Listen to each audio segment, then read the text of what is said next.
The council chamber stretched wide like an empty ocean. Una Park stood alone at the center, surrounded by floating platforms that held the representatives of 47 alien species.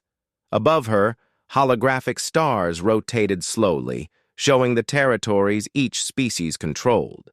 Earth's small blue dot looked tiny compared to the massive empires around it. "The human delegation will approach," a mechanical voice echoed through the chamber. Una walked forward, her shoes clicking against the crystal floor. She had done this walk 100 times in the past 5 years, but today felt different. Today, the aliens were not asking. They were demanding. The Vexari speaker rose from his platform. His skin was deep purple, and his 3 eyes glowed with orange light. He was tall, maybe 8 feet, and his voice carried across the chamber like thunder. "Humanity has enjoyed our protection for 50 years, he said. "You have traveled our trade routes. You have learned from our science. You have grown fat on our generosity." Una said nothing. She kept her face calm, though her heart was beating fast. "But protection has a price," the Vexari continued. "We can no longer allow an armed species to operate freely in our space. Earth will surrender all military vessels within 30 standard cycles. You will accept our peacekeepers on your homeworld. You will submit to proper governance." The other species murmured their agreement. Some looked bored, some looked pleased. None looked concerned about Earth's response. Una took a breath. "The people of Earth will need time to consider this request." "It is not a request," the Vexari said sharply. "It is law. Comply, or face correction." The session ended. Una returned to her small ship, her hands shaking now that no one could see. As soon as the door sealed, she activated her encrypted communicator. "They did it," she said quietly. "They finally pushed too far." On the other end, Admiral Sung's weathered face appeared. He was 73 years old, with gray hair and tired eyes, but those eyes held something sharp and dangerous. 30 days? He asked. 30 standard cycles. About 34 Earth days. Sung nodded slowly. "That's more time than we need. Activate Protocol Nightfall. Tell Hana to begin final preparations." "Admiral," Una said carefully, "are we sure about this? Once we start, there's no going back." Sung was quiet for a moment. Behind him, Una could see the lights of Luna Base, Earth's moon colony. Hundreds of people moved through the corridors, unaware that their world was about to change forever. 50 years, Sung said finally. 50 years we've smiled and bowed and pretended to be weak. 50 years we've let them think we're nothing. They've taken our patience for fear. That ends now." The communication ended. Una sat alone in her ship, looking at Earth through the viewport. Home. The blue and green world that the galaxy thought was helpless. They had no idea what was coming. Far from the council chamber, deep beneath the surface of Earth's moon, things were moving. Admiral Sung walked through corridors carved from solid rock, past guards who saluted sharply. He entered a command center that buzzed with activity. "Status," he said simply. Captain Dae Choi turned from his console. He was young, only 35, with sharp features and quick eyes. "All stealth carriers are ready, sir. The Silent Storm and her sisters can launch on your order." "Good. What about the fleet?"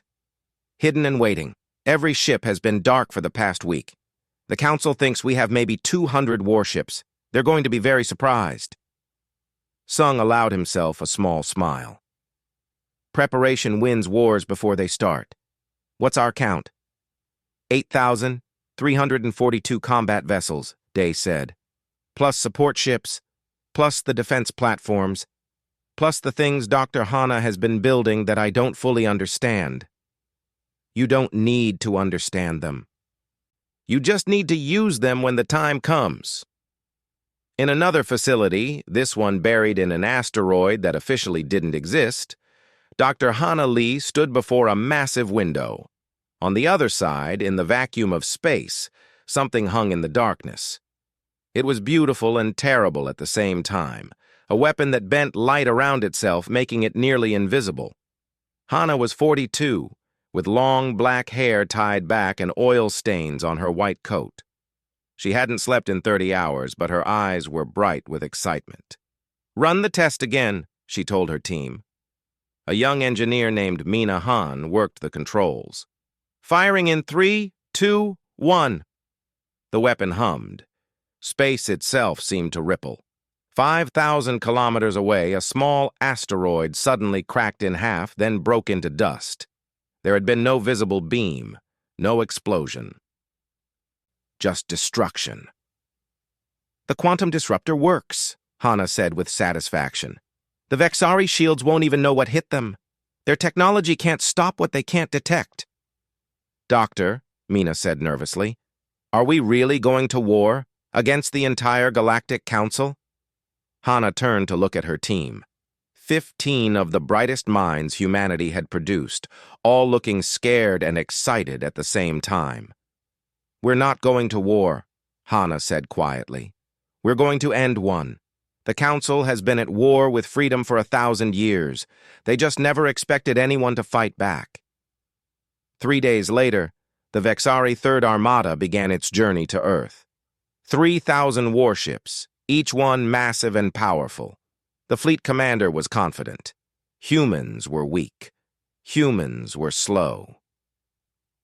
Humans would surrender the moment they saw the Armada's strength. The trip would take 26 days. The Vexari were in no hurry. On Earth, Admiral Sung watched the Armada's progress on his screens. Each ship showed as a red dot, moving steadily toward humanity's homeworld. Around him, his officers watched silently. "They think they're coming to conquer us," one officer said. "Let them think that," Sung replied.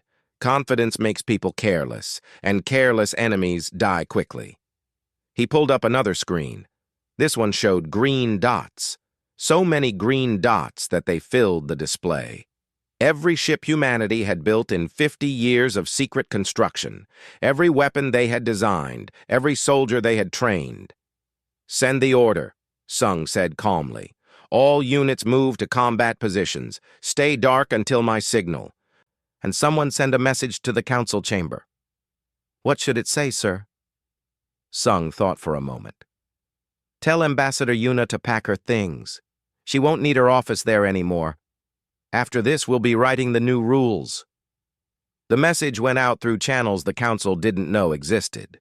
Across the solar system, hidden bases came alive. Thousands of ships began moving silently through the dark. Soldiers checked their weapons. Pilots climbed into cockpits. Scientists made final adjustments to weapons that would change everything. Earth was ready. The galaxy was not. The Vexari Third Armada arrived at Earth like a storm made of metal and fire. 3,000 warships dropped out of faster-than-light travel and formed a wall around the blue planet. Each ship was enormous, some stretching 3 kilometers from bow to stern. Their weapons powered up, making space glow with contained energy. Fleet Commander Vexral stood on his bridge, all 3 eyes fixed on the small planet below. His purple skin was darker with pleasure. This would be easy. Humans had no real military. Everyone knew that. "Open a channel to the human homeworld," he ordered. A communication officer worked the controls. "Channel open, Commander." Vexral smiled, showing teeth like black knives. "Humans of Earth, you are surrounded. Your weapons cannot harm us. Your shields cannot stop us. Surrender now, and only your government will be punished. Resist, and we will turn your cities to ash. You have 1 hour to comply." He cut the transmission and waited. Around him, his officers laughed quietly. This was going to be the easiest conquest in the Armada's history. 58 minutes passed in silence. No response came from Earth. "Should we fire a warning shot, Commander?" an officer asked. "No," Vexral said. "They're probably arguing among themselves about who gets to surrender first. Humans are always—" Every alarm on the bridge screamed at once. "Commander!" the sensor officer shouted. "Ships! Thousands of ships appearing all around us. Vexoral's 3 eyes went wide. On the main display, space itself seemed to tear open. Ships appeared from nowhere, small ones, large ones, some that matched Vexari cruisers in size. They didn't fade in slowly like normal ships leaving stealth. They just appeared, as if they had been there all along and simply decided to be seen. "Where did they come from?" Vexoral demanded. "I don't know, sir. They weren't on sensors. They weren't anywhere." Inside the stealth carrier Silent Storm, Captain Day Choi watched his screens with cold satisfaction. Around his ship, the entire human fleet materialized from quantum shadows, a technology the Galactic Council didn't have because they'd never thought they needed it. "All ships, this is Day Choi," he said calmly. "Execute Admiral Sung's plan. Target the command ships first. Make every shot count." His communications officer looked young and nervous. "Sir, shouldn't we give them a chance to surrender?" Day turned to look at him. "They came to our home. They threatened our families. They gave us 1 hour. We're giving them one chance. Leave now or die here." He opened a fleet-wide channel. "This is Captain Day Choi of the Earth Defense Forces. You have 30 seconds to power down weapons and retreat. This is your only warning." On Vexoral's bridge, the officers stared at the transmission in shock. "Did that human just threaten us?" one officer said in disbelief. Vexoral's shock turned to rage. "Fire! Fire everything! Destroy them all!" The Vexari Third Armada opened fire. Plasma bolts and energy beams filled space with light. It was beautiful and terrible, enough firepower to crack a planet. But the human ships moved. They moved like nothing the Vexari had ever seen. They dodged and weaved with impossible precision, their engines leaving trails of blue light. And when the Vexari weapons did hit, they struck shields that flickered and adapted, spreading the damage across entire formations. "Impossible!" Vexoral shouted. "How are they coordinating like that?" High above Earth's atmosphere, Commander J. Kim led Ghost Squadron into battle. His fighter was small, barely 20 meters long, but it moved like a living thing. Behind him, 49 other fighters followed in perfect formation. Inside his helmet, data flowed directly into Jay's brain through neural links. He could see what every pilot in his squadron saw. He could feel their positions like they were parts of his own body. And through it all, he could hear their thoughts, not words, but pure intention and instinct. "Break on my mark," Jay thought, and his squadron understood instantly.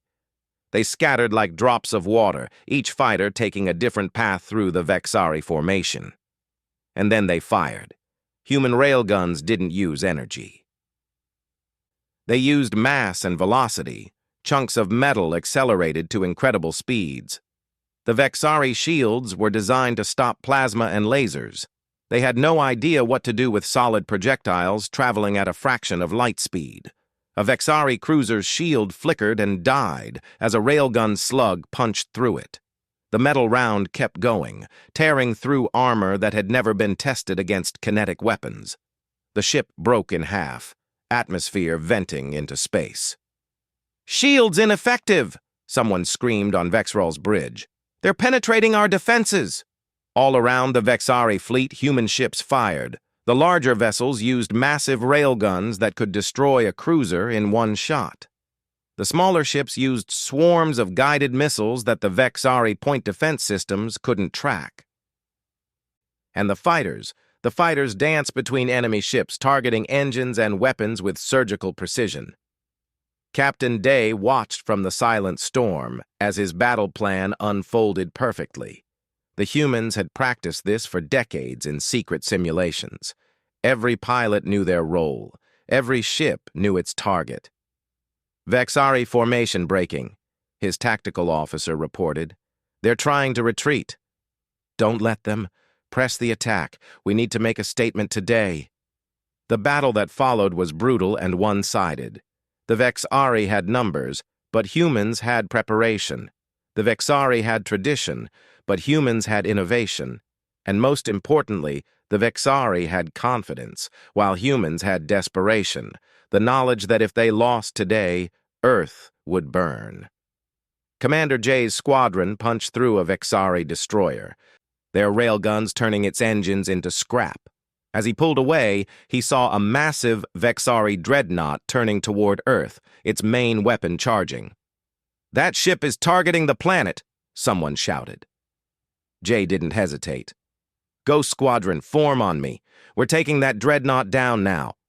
"Sir, that ship has shields that can stop nuclear weapons." "Then it's good we're not using nuclear weapons," Jay said calmly. "Follow my lead." His squadron accelerated to maximum speed, diving toward the massive dreadnought. Point defense weapons tried to track them, but the fighters were too small and too fast. Jay led them along the ship's hull, so close he could see the alien metal plating. "Target the shield generators," he ordered. 3, 2, 1, mark. 50 fighters fired at once, all targeting the same 3 points on the dreadnought's hull. The concentrated firepower overwhelmed the local shields. The generators exploded. "Now hit the main weapon!" More railgun rounds struck home. The dreadnought's massive cannon, still charging, sparked and exploded. The detonation tore through the ship's interior. For a moment, the dreadnought hung in space, and then it broke apart in a flash of white light. On his bridge, Vexrol watched his fleet die. In 4 hours, 3,000 ships had been reduced to less than 500, and those 500 were fleeing as fast as their engines could carry them. "Order all ships to retreat," he said quietly. "Full speed. Get us away from this cursed system." But Captain Day wasn't done. "All ships, pursuit formation. I want every Vexari vessel tracked. Let one escape to tell the story. Destroy the rest." "Sir," his communications officer said nervously, "isn't that excessive?" Day looked at him with cold eyes. "They came here to kill everyone we love. They threatened to burn our cities. We're sending a message. Threaten Earth, and you don't get to go home." By the time the battle ended, only one Vexari ship remained intact. It was Vexrol's flagship, and Day had deliberately spared it.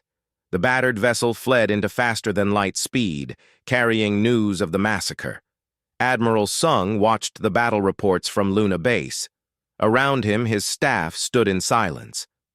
"Casualty report?" Sung asked. 42 ships damaged, 11 destroyed, 317 personnel dead, 2,100 wounded. Sung closed his eyes briefly. Every death hurt. But this was necessary. "Send the battle recordings to every news outlet in the galaxy," he ordered. "Let them all see what happened here today, and send a message to Ambassador Yuna. Tell her to attend the next council session. She's going to enjoy watching their faces." News of the Vexari defeat spread through the galaxy like fire through dry grass. Within hours, every species in the Galactic Council had seen the recordings.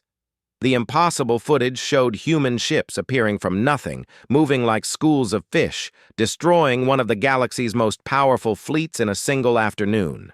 The Council called an emergency session. 6 major species pledged their fleets to contain what they called the human threat. The Vexari, humiliated and angry, demanded immediate action. The Torvan Empire offered 50,000 soldiers. The Kix Collective promised their advanced targeting systems. Together, they would crush Earth before humanity could spread its violence further. They were already too late. On Mars, General Sora Wu stood in the command center of Olympus Base, watching as her invasion plans unfolded. She was 51 years old, with gray streaking through her black hair and scars on her hands from a training accident decades ago. She had spent 30 years preparing for this moment. "Status on Operation Cascade?" she asked. A young officer responded quickly. "All strike teams are in position, General. The Torvan shipyards, the Kix Communications Hub, and the Vexari Military Academy. We're ready to hit all 3 simultaneously." "Good. Launch in 10 minutes. Coordinate with Agent Mina's teams on the ground. 10 minutes later, 3 human strike forces emerged from faster-than-light travel at exactly the same moment. The targets had no warning. One moment their space was clear, the next, human warships filled their skies. At the Torvin shipyards, orbital construction platforms that had been building warships for 3 centuries suddenly exploded as railgun rounds tore through them. The Torvin defense fleet scrambled to respond, but human ships were already among them, firing at point-blank range. At the Kix Communications Hub, a massive space station that coordinated all Galactic Council military operations, human marines in powered armor breached the hull. The Kix defenders, insect-like beings with excellent reflexes, found themselves facing soldiers who moved faster and hit harder than anything they had ever encountered. The station fell in 45 minutes. At the Vexari Military Academy, where the Empire trained its elite commanders, human bombers appeared and disappeared before the defenses could respond. The ancient academy, standing for 1,000 years, fell to ruins in an afternoon. Deep in council space on a world called Petra 9, Agent Mina Han moved through dark streets like a shadow. She was 38, small and quick, with eyes that missed nothing. For 15 years, she had lived among aliens, building networks of informants and rebels. Today, all that work would pay off. She knocked on a door using a specific pattern. The door opened slightly, and a Petran face appeared, humanoid but with green skin and large golden eyes. "Is it time?" the Petran whispered. "It's time," Mina said. "Spread the word. Earth is fighting for freedom. Anyone who wants to throw off council control, now is your chance." The Petran nodded and closed the door. Within an hour, similar scenes were playing out on 40 different worlds. Oppressed species that the Council had conquered centuries ago suddenly found weapons and support appearing from nowhere. Human agents who had hidden among them for years revealed themselves and taught them how to fight. The rebellion started small, an attack on a garrison here, a communications tower destroyed there. But they grew, and every rebellion pulled Council forces away from the war against Earth. Back in Earth's solar system, Dr. Hayon Nam stood before a wall of screens showing the entire battlefield. He was 62, with thick glasses and hands that shook slightly from too much coffee. But his mind was sharp as a blade. "Activate the quantum disruptors," he ordered. Throughout 3 star sectors, hidden satellites suddenly came online. They had been placed years ago, disguised as space debris and asteroids. Now they revealed their true purpose. The satellites began broadcasting a signal that interfered with faster-than-light communication. The technology was something humans had developed by studying quantum mechanics in ways the Council had never considered. The effect was immediate and devastating. Council fleets that had been coordinating across vast distances suddenly found themselves isolated. Orders couldn't get through. Status reports disappeared into static. Admirals who were used to controlling thousands of ships from comfortable command centers suddenly couldn't reach anyone beyond visual range. Human forces, using old-fashioned laser communications and pre-planned strategies, had no such problems. They attacked with perfect coordination while their enemies stumbled in confusion. On the planet Tarash 4, a world the Council had enslaved 200 years ago, human marines landed in drop pods that fell like meteors. Lieutenant Bora Shin was the first out of her pod, her powered armor making her 3 times as strong as normal. Around her, the rest of her unit landed and formed up instantly. "Objective is the Slave Processing Center," she said over her squad's direct link. "Rules of engagement: any guard who surrenders lives, anyone who fights dies, any slave owner who resists gets no mercy. Clear?" "Clear, Lieutenant," her squad responded. They moved through the alien city like a storm. The Council guards, used to unarmed slaves, had never faced real soldiers. The few who tried to fight found themselves torn apart by railgun fire. Most threw down their weapons and ran. The slave processing center was a massive building where the council sorted captured beings and sold them to the highest bidder. Bora's squad breached the main entrance, and she saw hundreds of beings in chains, Petrons, Salvans, Hicks, and dozens of species she didn't recognize. "You're free," Bora announced in the galactic trade language. "Earth has come to end the Council's tyranny. Any guards who surrendered will be tried for their crimes. Any slave owners who remain here will share their fate. Everyone else, you're free to leave or stay and fight. It's your choice now." The freed slaves stared at her in disbelief. Then one began to cheer, then another. Within moments, the entire building erupted in celebration. Similar scenes played out on 11 other worlds that day. The Galactic Council was discovering that Earth's war wasn't just against them. It was against everything they represented, and the humans had spent 50 years making friends among the oppressed. On his command ship, Admiral Sung studied the strategic map. Green markers showed human victories. Red showed council positions. And scattered throughout were yellow markers, rebellions and uprisings that his people had helped start. "The cascade is working perfectly," he said to his staff. "Every council fleet we destroy, 3 more worlds revolt. Every communications hub we take down, their coordination gets worse. How long until we control the primary trade routes?" "At current pace, 14 days, sir," an analyst reported. "Make it 7. I want to cut the council in half before they realize what's happening." "Sir, some of our allies are concerned," another officer said carefully. "They're asking if Earth intends to rule after we win." Sung shook his head firmly. "We're not liberating these worlds just to conquer them ourselves. Once the council falls, every species gets to choose their own path. But any species that tries to rebuild the old system will find out exactly how permanent liberation can be." By the end of the 2nd month of fighting, the situation was clear to anyone with access to accurate information. Earth controlled 40% of what had been Council space. 12 Council homeworlds were under human blockade. The Vexari Empire, once the dominant power, was fighting rebellions on 15 of their colony worlds. The Torvan Empire had lost most of their military production capacity. The Kix Collective couldn't coordinate their forces anymore. And through it all, human casualties remained surprisingly low. This wasn't because humans were better fighters, though they were. It was because they fought smart. They hit supply lines instead of fortresses. They turned allies against each other with intelligence operations. They used the Council's own oppressed populations as a 5th column.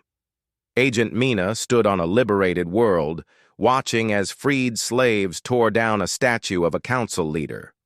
Next to her stood a Petran revolutionary named Kethvor, who had fought alongside human marines to free his world. "Why are you doing this?" Kethvor asked her. "Your world is safe now. You could have just defended Earth and stopped. Why fight for our freedom too?" Mina watched the statue fall and shatter. "Because 50 years ago, when Earth joined the galaxy, we saw what the Council really was. We saw the slavery, the oppression, the casual cruelty. And we realized that if we didn't stop them, eventually they'd do the same to us. So we waited, we learned, we prepared, and when they finally gave us an excuse," she smiled coldly, "we made sure it would be their last mistake." The emergency session of the Galactic Council was chaos. Representatives screamed at each other across the chamber, their translation devices struggling to keep up with the panic. 80 days had passed since the Vexari Third Armada died at Earth. 80 days of defeat after defeat after defeat. Ambassador Una Park attended the session, but not in person. She appeared as a hologram in the center of the chamber, 20 feet tall, impossible to ignore. She stood with her hands clasped behind her back, watching the panic with calm eyes. "Order!" the lead speaker shouted, his voice barely audible over the noise. "The human delegation has requested to speak." The chamber fell silent. Every eye turned to Una's image. "Honored council members," she began, her voice echoing through the space. 80 days ago, you sent a fleet to conquer my world. You thought we were weak. You thought we would surrender. You were wrong. You dare, a Vexari representative began, but Yuna cut him off. I dare much more than that. I dare to tell you the truth you've been avoiding. Earth is winning this war. Not just winning, we're dismantling your entire system piece by piece. And do you know why? She pressed a button, and holograms filled the chamber. Images of slave markets, videos of council soldiers executing civilians, records of entire species erased from existence, documents showing corruption and cruelty going back centuries. For 50 years we watched, Yuna said quietly. We documented. We recorded every crime, every abuse, every life you destroyed. We showed restraint when you thought we showed weakness. We built strength while you grew comfortable in your power, and we waited for you to give us a reason. This is propaganda, a Torvan representative shouted. Lies meant to justify your aggression. Is it? Yuna asked. She gestured and new images appeared. Council members' own communications, their orders, their casual discussions of genocide and slavery. These are your own words. Your own files, taken from your own systems by agents you never knew existed. The chamber erupted again, but this time it was different. Some representatives looked horrified at seeing their crimes displayed publicly. Others looked scared, realizing that Earth knew everything. And a few looked relieved, as if a terrible secret had finally been exposed. We demand that you cease hostilities immediately, the lead speaker said, trying to restore order. We can negotiate terms of peace. No, Yuna said simply. You don't understand. I'm not here to negotiate. I'm here to tell you what's going to happen next. She gestured again, and the hologram changed. It showed the current military situation. 40% of council space glowed green for human control. 12 red dots marked blockaded homeworlds. Dozens of yellow markers showed rebellions. Fleet Admiral Tae Song currently commands 17,000 warships, Yuna said. More than the entire council fleet combined. And unlike your forces, ours are coordinated, supplied, and ready for a fight that could last decades if necessary. This is impossible, someone whispered. Where did you get so many ships? We built them, Yuna said. While you were celebrating your superiority, we were working.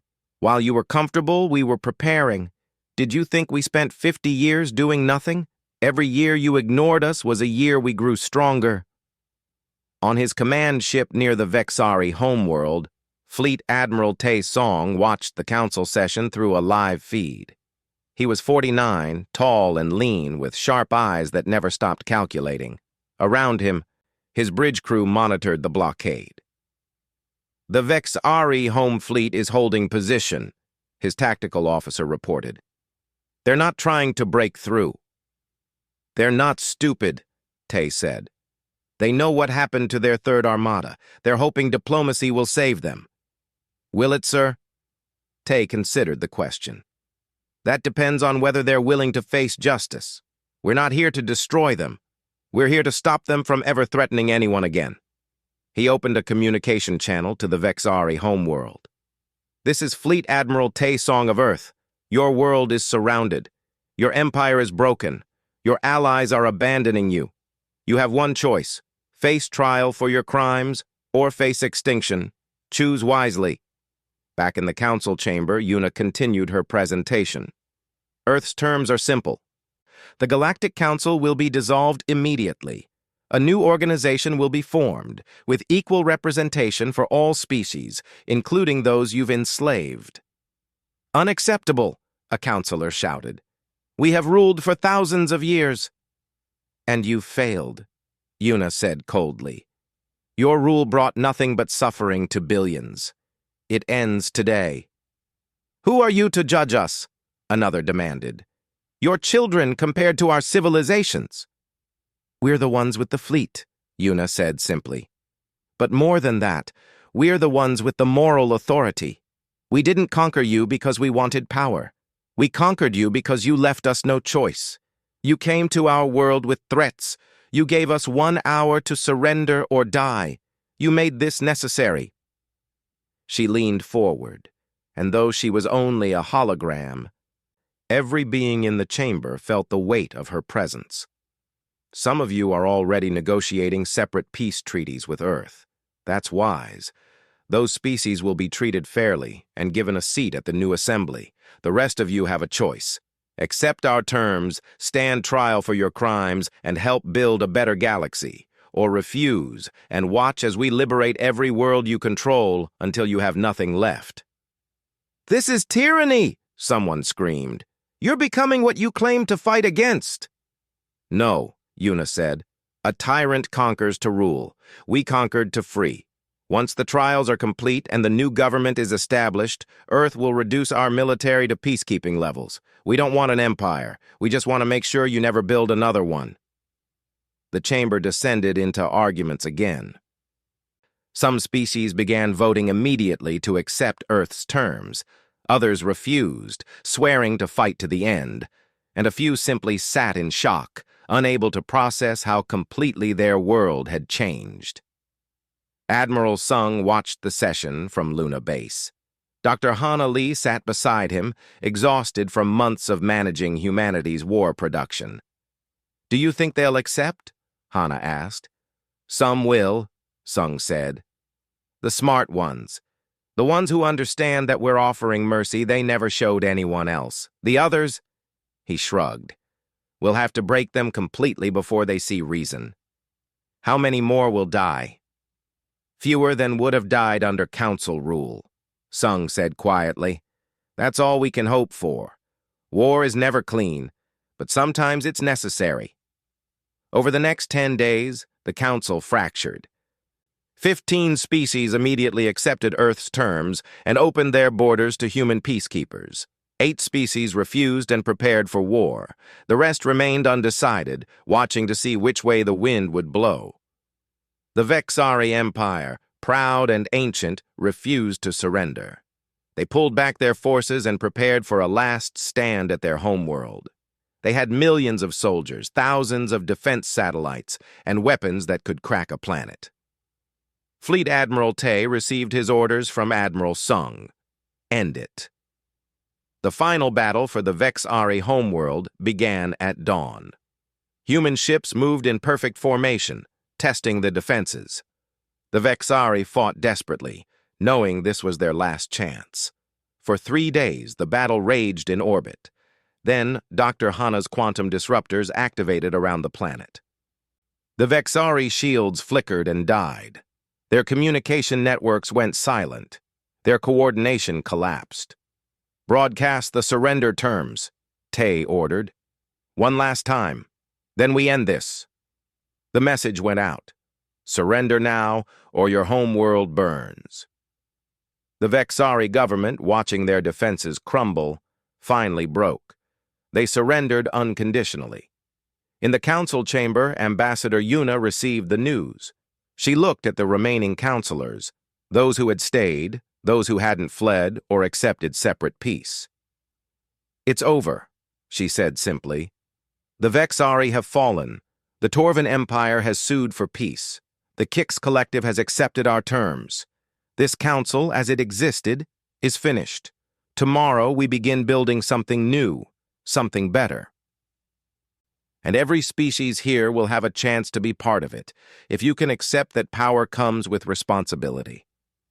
She ended the transmission and stood alone in her ship, looking out at Earth. Behind her, the old galaxy burned. Ahead, something new was waiting to be born. 6 months after the fall of the Vexari Empire, a new building stood where the old council chamber had been. It was smaller, simpler, without the grand displays of power the old council had loved. Inside, representatives from 93 species gathered, not as rulers and subjects, but as equals. President Ari Kang stood at the podium, looking out at the assembled delegates. She was 53, with kind eyes and a firm voice. She had been a university professor before Earth's war, teaching history. Now she led the Galactic Assembly. "Today, we establish the Star Charter," she said. "Not as conquerors dictating terms, but as survivors who learned hard lessons. The Charter has 3 core principles. First, no species may rule another. Second, no being may own another. Third, any species that attempts to rebuild systems of oppression will face the combined force of all free peoples." She paused, letting the words sink in. "Some of you fought against us. Some fought with us. Some watched and waited. None of that matters now. What matters is what we build together. The old galaxy died in fire. The new galaxy will be born in justice." The Assembly voted. 87 species approved the charter immediately. 6 abstained, wanting more time to consider. None voted against. Those who would have refused were already gone, their governments dissolved, their leaders facing trial. In a quiet office overlooking the new assembly hall, Admiral Sung sat with Ambassador Yuna Park and Dr. Hana Lee. They watched the vote through a window, too tired to celebrate. "We did it," Hana said quietly. "We actually did it." "We started it," Sung corrected. "Whether we succeeded or failed, that's for history to decide." "How many died?" Yuna asked the question that had been haunting all of them. Sung pulled up a display. Numbers scrolled past. Too many numbers. 2,300,000 humans, 47 million aliens, though that count is incomplete because some worlds didn't keep good records. Most of those were civilians caught in crossfire or killed by their own governments trying to stop rebellions. The room fell silent. Every number was a life. Every life was someone's family, someone's friend, someone's future that would never happen. "Was it worth it?" Hana asked. Sung looked at her with tired eyes. "Ask the beings who were slaves yesterday and are free today. Ask the species that were facing genocide under council rule. Ask the children who will grow up never knowing the fear their parents lived with. They'll tell you if it was worth it. And if they say it wasn't, then we'll have to live with that," Sung said simply. "War is never clean. We did what we thought was necessary. Time will judge whether we were right." Across the galaxy, the trials began. Council members who had ordered genocides, run slave markets, or committed other crimes faced justice. The trials were fair. Humans insisted on that. Every accused got lawyers. Every piece of evidence was examined. Some were found innocent and released. Others were found guilty and punished. The Vexari Emperor himself stood trial on the Vexari homeworld. The courtroom was packed with beings from 100 species, all watching as evidence of his crimes was presented. When the verdict came, guilty on all counts, the galaxy watched as he was sentenced to life in prison, not execution. "We don't kill to make a point," President Ari explained to those who wanted harsher punishment. "We're trying to build a civilization of laws, not revenge. If we become butchers, we're no better than what we replaced." Deep in Earth's solar system, a memorial was built on Luna. It was a simple black wall with names carved into it. Every human who died in the war had their name recorded there. Admiral Sung attended the dedication ceremony, though he tried to avoid speeches. They asked him anyway. He stood before thousands of people and thousands more watching across the galaxy. He looked at the wall of names and his voice was rough when he spoke. "These people died because we asked them to, because Earth needed warriors, and they answered. Some were soldiers, some were pilots, some were engineers who died keeping ships running. All of them knew the risks. All of them chose to serve anyway." He paused, gathering his thoughts. "The galaxy will remember this as the war where Earth struck back. But we need to remember it as the war where we chose freedom over fear. These people gave their lives so others could be free. That's not vengeance. That's sacrifice.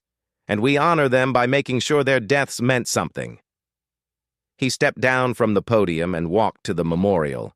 He placed his hand on one name, Captain Dae Choi, who died in the final battle for the Vexari homeworld when his ship took a direct hit to save a transport full of civilians. "We won," Sung whispered to the wall, "but the cost was everything." On Mars, General Sora Wu stood down from command. She had spent 30 years preparing for war. Now that peace was here, she didn't know what to do with herself. She took a job teaching strategy at the new Galactic Military Academy, an institution that trained peacekeepers from all species to work together. Her first class was a mix of humans, Petrans, former Vexari soldiers, and others. They looked at her nervously, unsure what to expect from the general who had shattered 3 empires.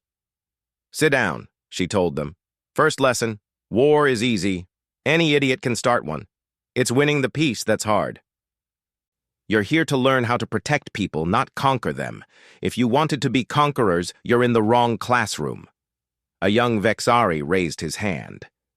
"General, why did you fight us so hard if you wanted peace?" Sora looked at him steadily.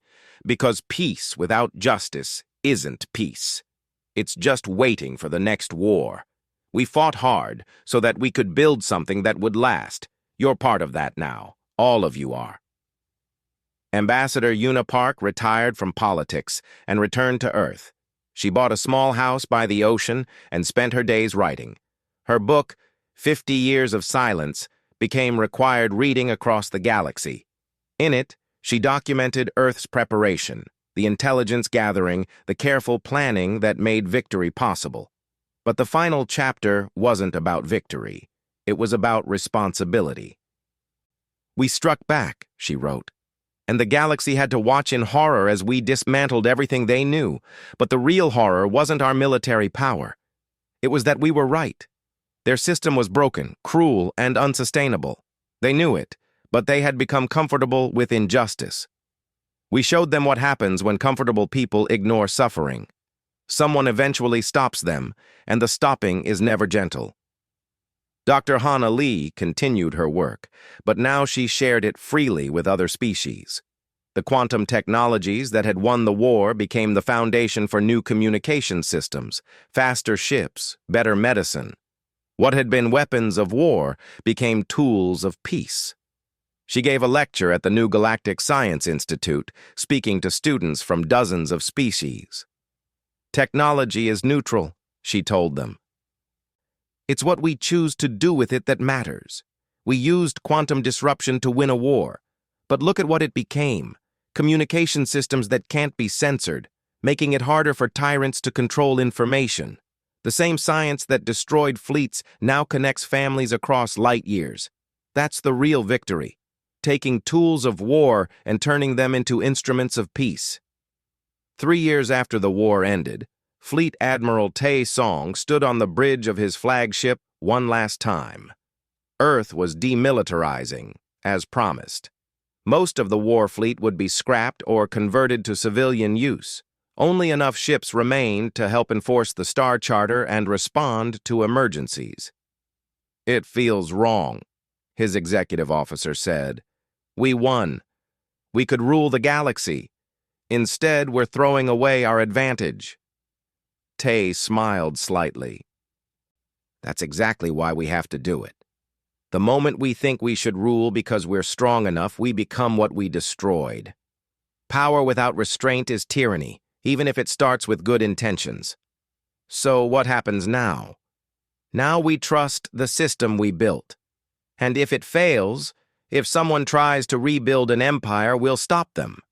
But we stop them as protectors, not rulers. There's a difference, and we have to remember it." President Ari Kang stood before the Galactic Assembly 5 years after the war. The Assembly had grown. New species were discovering faster than light travel and joining the galactic community. They found a galaxy very different from the one that had existed before.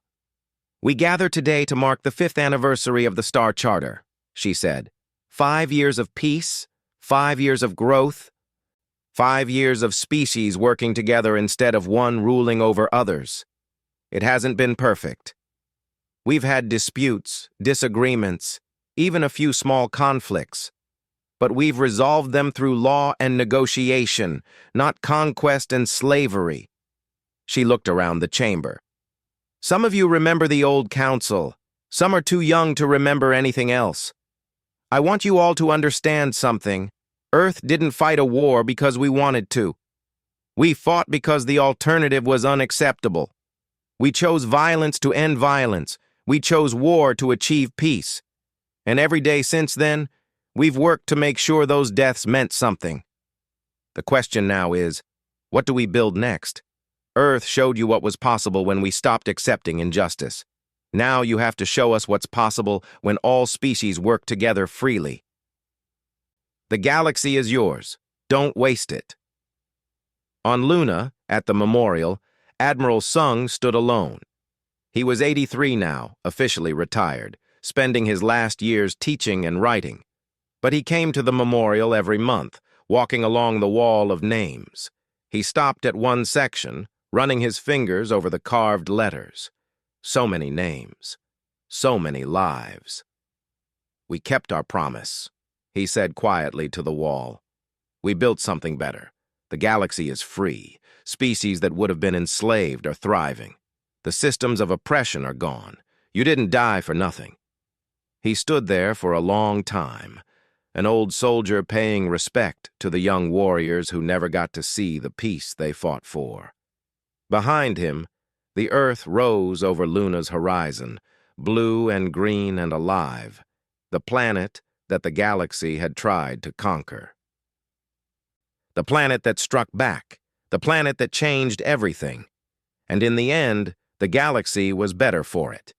Not because Earth was perfect, but because Earth refused to accept that injustice was inevitable. They showed everyone that change was possible, even if it came at a terrible price. The old galaxy died in fire. The new galaxy was learning to live in light.